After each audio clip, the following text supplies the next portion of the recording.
Morning to the members of the media. Thank you very much for coming out on this Sunday morning. We didn't have a media conference last Sunday. We had one 2 Sundays ago. That was the day, in fact, that the story broke in the media with respect to then Attorney General Anand Ramlogan and the alleged attempt by him to pervert the course of justice.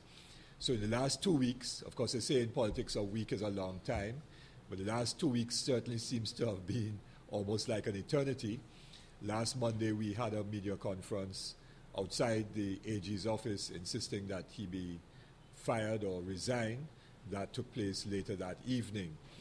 But we also made the point that the government would attempt to create a lot of deception by appointing, for example, a lightweight as Attorney General so that Mr. Ramlogan could continue to pull the strings, so to speak, and run the show. We said that on Monday morning. Monday evening, the Prime Minister announced that Mr. Garvin Nicholas would be the new Attorney General. And, of course, in legal circles, the big question was Garvin who? Because Mr. Nicholas is certainly not noted for any contribution which he may have made to the development of law by way of practice before the court or by way of other civil matters which he may have been pursuing in chambers. So we do have a legal lightweight for Attorney General, and I'm sure that in the circumstance where the Prime Minister needs legal advice, the person whom she would call first is Anand Ramlogan, and therefore, while he is no longer the Attorney General officially, we have no doubt that he's behind the scenes very involved in decision-making in this country, which of course we oppose, and it is wrong. The poet had said, "Oh, what a tangled web we weave when we first practice to deceive." And what happened on Monday night was precisely that, when the Prime Minister, instead of dealing in some significant way with the wrongdoing alleged by Mr. Ramlogan, glossed over that totally by simply saying that he's denied the allegations. And she then went into a tirade against Mr. David West. And so for the last 6 days, the media has been focusing not on the alleged wrongdoing by Mr. Ramlogan, but has been focused on the whistleblower, so to speak, in Mr. David West. However, what has kept this issue alive to some extent have been the revelations by former Minister Gary Griffith about other ministers being implicated in an attempt to cover up or have him withdraw his witness statements and so on. So the legitimacy of this government continues to be, has been lost and continues to be brought into serious question by their attempts to weave a web of deception.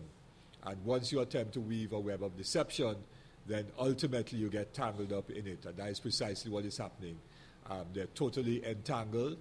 And at the center of all of that entanglement is the Prime Minister herself. We want to make that absolutely clear. In our view, therefore, the attacks on Mr. West are unwarranted. A number of senior counsel have weighed in on this particular matter, as well as a former Chief Justice. And they have simply said that what Mr. West did was issue as a witness, make a witness statement, which was not a statement in support of either of the parties in that defamation issue. It was simply a statement of fact, having regard to the position which he held at a material point in time with respect to the extradition of Messrs. Galbraith Singh and Ferguson. So the attacks by the government on Mr. West, and that has been picked up by others and so on in the country, those attacks really are meant to throw everybody off the scent, the real scent, and throw people's minds or take people's minds away from the real issue. And the real issue is the allegation that Mr. Ramlogan attempted to pervert the course of justice. And people of Trinidad and Tobago must keep our eyes on the ball. It's a little bit like you're batting, if you play cricket and you're batting, and the fielders around you making all kind of statements and trying to throw you off your game. So you take your eye off the ball and then you get out next ball. That is precisely what the government is attempting to do. All this chatter and all this noise is to try and have the population of Trinidad and Tobago take their eyes off the ball and so lose sight of what is the real game, the real issue, which is what Mr. Ramlogan was alleged to have done. And we want to reiterate that we need to keep that focus very, very clearly going forward.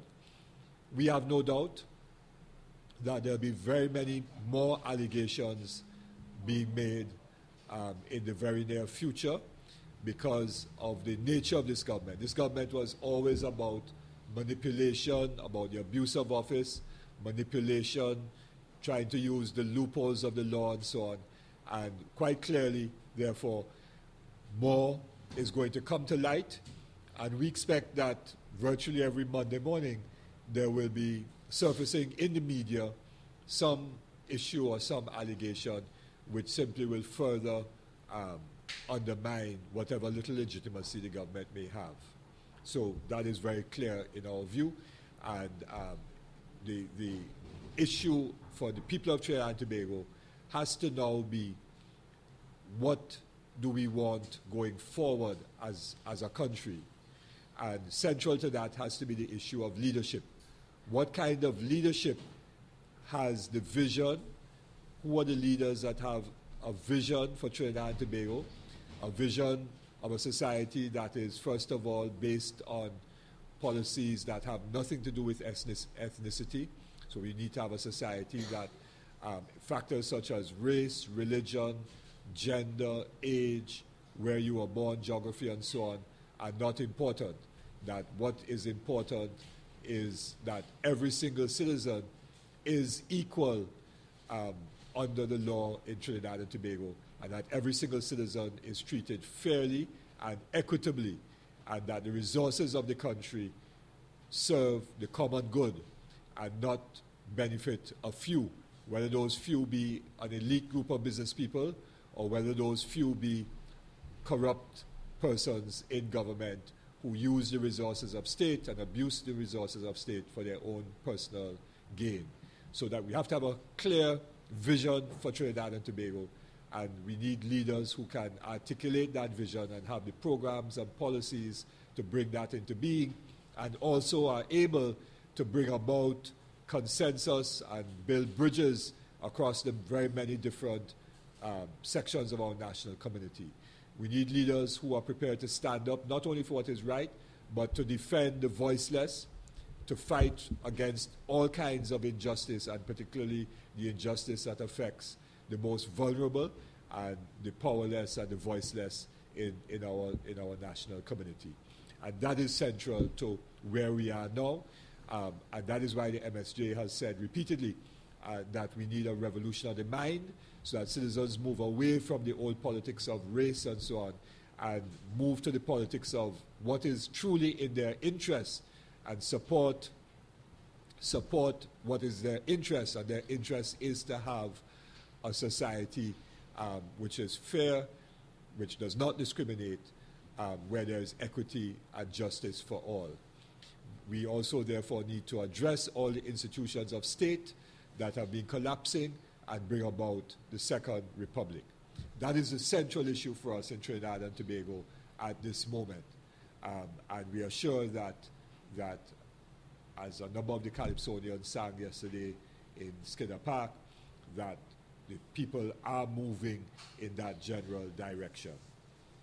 The second issue which we wanted to deal with is the special general meeting of Trinidad Cement Limited. As you are aware, there is tomorrow afternoon at 5 p.m. a scheduled special general meeting of Trinidad Cement Limited shareholders to vote upon a resolution. One key part of that resolution is the removal of a 20% ceiling or cap of share ownership by any single shareholder. At the moment, there is one shareholder that has 20% of the shares of TCL, and that is the Mexican transnational cement company, CEMEX. And the implication of the removal of that ceiling of 20% would be that it would open the door for CEMEX to acquire more shares and get perhaps to the 39%, 40% which threshold, which would then trigger automatically under the stock market regulations and the security exchange rules and so on, trigger automatically a takeover by TCL, which would result in the 100% ownership of TCL, takeover of TCL by CEMEX, and therefore result in the 100% ownership of TCL by CEMEX. The MSJ just wishes to place on record that we oppose the removal of that 20% ceiling because in our respectful view, it would not be in the national interest. It would result, for example, if CEMEX was to completely take over TCL, it would result in the same thing that happened to RBTT with respect to Royal Bank of Canada's takeover. First of all, it means that the shares of TCL would be delisted on the stock exchange, and so it will weaken the domestic financial sector and weaken the stock exchange and the regional stock exchange as well, as happened in the case of the RBC takeover of RBTT, because all the RBTT shares were delisted. Of course, the RBTT was delisted and all the shareholding resided with RBC. Secondly, so that means a weakening of the shareholder democracy. Secondly, a takeover would result in job losses, not only here in Trinidad and Tobago, but in Barbados and in Jamaica, because TCL owns the two cement factories in those countries, Arawak in Barbados and Carib Cement in Jamaica. So it would mean job losses throughout the region, and it will also weaken the whole process of Caribbean integration, because integral to the strength and development of Caribbean integration is the development of strong regional firms. So when we lost RBTT, we lost a major firm in the Caribbean financial services sector. You lose TCL, you lose the largest manufacturer in the Caribbean to foreign ownership. And that will weaken Caribbean integration as well as weaken our individual economies. And there will also be job losses. As the workers of the former RBTT will tell you, there have been very significant losses of jobs throughout the region in RBTT, now RBC. And we expect the same thing will happen if CEMEX takes over, because they will seek to rationalize operations in the context of their global priorities and global strategic plan and so on, rather than the strategic initiative or strategic interests of Trinidad and Tobago and the Caribbean.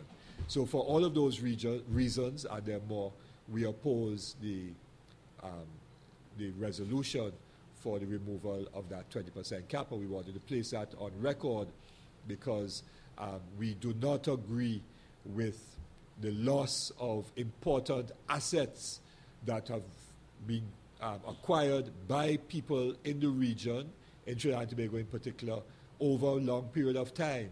Whether those assets are strategically important assets in the state sector, or whether they are assets in the private sector, but which are regionally or locally owned. We lost, as I mentioned before, RBTT in the financial services sector. We also lost last year ownership of, or part ownership of Methanol Holdings Limited as a result of the Clico collapse and whatever took place subsequent to that, and the German shareholders in Methanol Holdings was able to acquire all of the shares of Methanol Holdings. So we lost a significant asset in the petrochemical sector, because Methanol Holdings is the largest methanol producer in Trinidad and Tobago and contributes hugely to the economy of Trinidad and Tobago in terms of the export sector. And now we may face the loss in the manufacturing sector of TCL. So we we oppose that loss of ownership of important assets which have taken quite some time for the people of Trinidad and Tobago and of the Caribbean to acquire. So those are the two statements we want to make, one with respect to TCL, and then the first one, the fact that all these attacks on Mr. West are really an attempt to shift public opinion and shift people's eyes away from the ball, and the real ball is the wrongdoing alleged of Mr. Anand Ramlogan. And that is an attempt to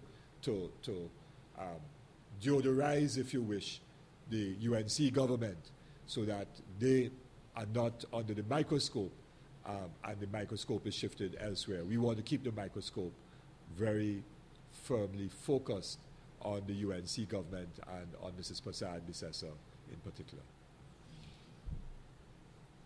Any questions? And Ivan, I will repeat the first part of it for you afterwards, okay? The Prime Minister's favorability is still high, even following the events of last week and her action on Monday. What is your view on the polls and the rating? Okay, I actually just was looking briefly before the press conference. I'm not sure when the survey period was. Whether the survey period was post-Monday, I find it quite unusual, but we could verify it. Perhaps somebody could just verify whether the survey period was on between Tuesday and Thursday, enabling them to publish today. I'm not sure. Are you certain of it? Okay, all right. But the point is that, yes, there is a section of the population that views the Prime Minister favorably. But for us, the most important part of all the polls that have been done is that 1/3 of the population does not support either the PNM or the UNC.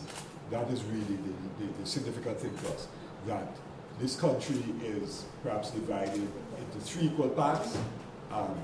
One part is PNM, one part is UNC, and one part is neither of those two. And what is even more important is that that third constituency for which neither PNM nor UNC is growing.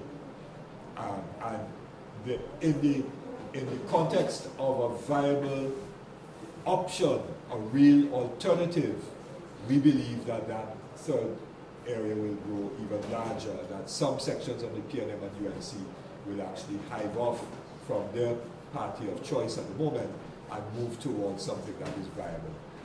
That is really the important factor in all of the polls over the last 7 months. You stated that the legitimacy of the government has been lost. Are you then saying that the country can no longer be confident in the present administration and that a general election should be called? Well, the confidence has certainly been lost, and you could see that, for example, with what is happening with the foreign exchange situation. In the last week or two, the central bank sold several $100 million into the market in an attempt to stabilize the market and also to meet whatever demand there was. And within days of that being sold into the market, it was all gobbled up. And people still are unable to get access to foreign exchange. So a very good indicator of confidence or lack of confidence, and therefore legitimacy, is what is happening in the foreign exchange market. And it is very clear in our view that from business people down to the ordinary citizen who wants to get a few dollars to travel, the crisis of foreign exchange is a clear indicator of the loss of confidence and therefore the loss of legitimacy. An election obviously places the ruling party in the context of getting a mandate or being rejected at the polls by the population. And yes, so that is one way of dealing with the issue of legitimacy. But we are also pointing to a second dimension of legitimacy, and that is that the very institutions of our state, the cabinet, the parliament, the judiciary, the integrity commission, all those other institutions of state have also collapsed and have lost legitimacy. Now, a change in government by itself will not restore legitimacy to the institutions of state. And what has to happen to bring about legitimacy in the institutions of state is major reform to those institutions.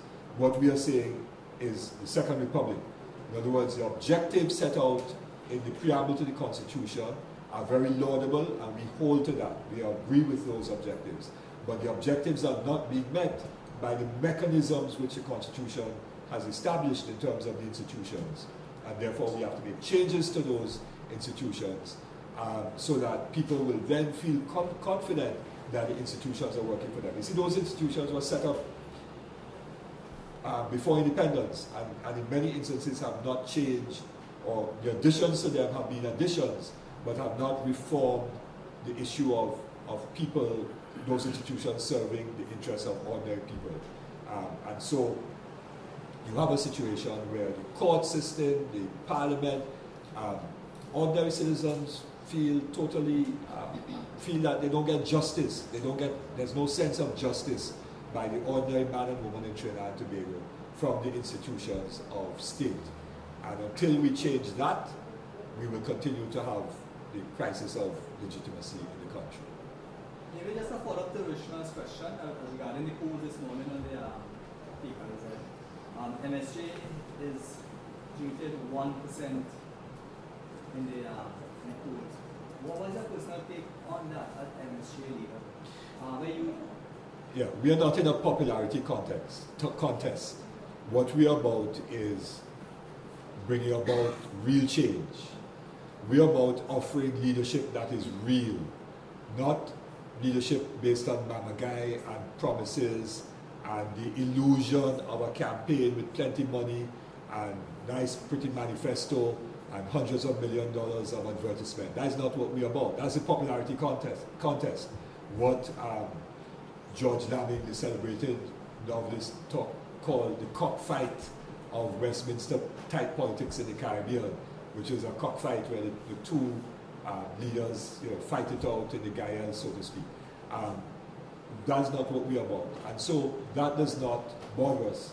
What we are certain about is that more than 1/3 of the country rejects that kind of politics, rejects that popularity contest, rejects the politics of race, religion, rejects the politics that is bereft of ideas, rejects the politics that does not bring about justice for ordinary people. More than 1/3 of the population rejects that kind of politics. Now, they may not necessarily have come around to saying MSJ can do it, because they may not see us having the kind of resources to contest in an election. And we are going to change the paradigm of elections by introducing a kind of politics that is not going to be based upon huge amounts of money and so on.